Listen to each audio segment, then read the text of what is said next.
Salam. Çox insanlar belə düşünürlər ki, kifayət qədər zülal qəbul etsək, əzələlərin artımı üçün bəs edər. Lakin bu heç də həmişə kömək etmir. Hamınızı xoş gördüm. Videomu bəyəndiyiniz, paylaşdığınız və səhifəmə abunə olduğunuz üçün hamınıza əvvəlcədən təşəkkürümü bildirirəm. Əgər siz yaşlaşdıqca əzələ kütləsinin itməsinin qarşısını almaq istəyirsinizsə və yaxud da əzəllərinizi artırmaq istəyirsinizsə, bir sıra amilləri də nəzərə almaq lazımdır. Bu xüsusilə amin turşuların kifayət qədər qəbulunu özündə ehtiva edir. İnsan deməli 1 kiloqramına 0,8 qram zülal düşməlidir. Əgər sizin 70-80 kiloqram çəkiniz varsa, normativ təxminən 50 qram zülal edir. Və burada bir sıra deməli amillər, bu sırf zülalın qəbuluna aiddir, məhsullara aid deyil. Bəs əzəllərdə zülalların sintezinə başqa hansı amillər təsir göstərir? Əgər siz çox zülal qəbul edirsinizsə, bu bədəndə depolanmır. O glukozaya çevrilir.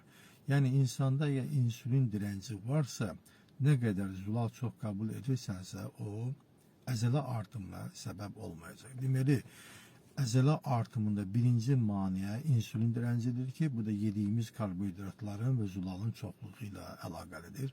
Burada çıxış yolu karbohidratların aşağı karbohidratlı qidalara keçmək və qidaların gün ərzində sayını azaltmaq, qida qəbulunun sayını azaltmaqdır.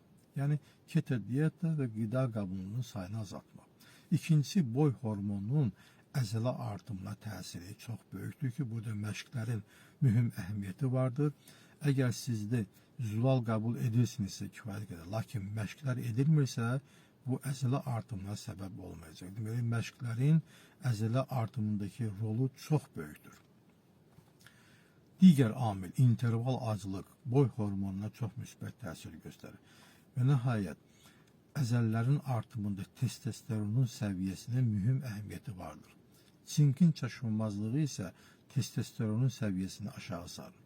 Çink dəniz məhsullarında çoxluq təşkil edir. Çink çaşınmazlığı karbohidratları çox qəbul etdikdə və şəkər qəbul etdikdə stres hallarında yarana bilir.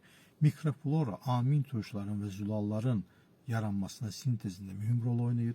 Əgər insan antibiotiklərdən çox istifadə edirsə, onun əzələlərin artımında problem olacaq. Ona görə də çalışın probiotiklərdən çox istifadə edəsiniz. Hamınıza can sağlığı arzulayıram.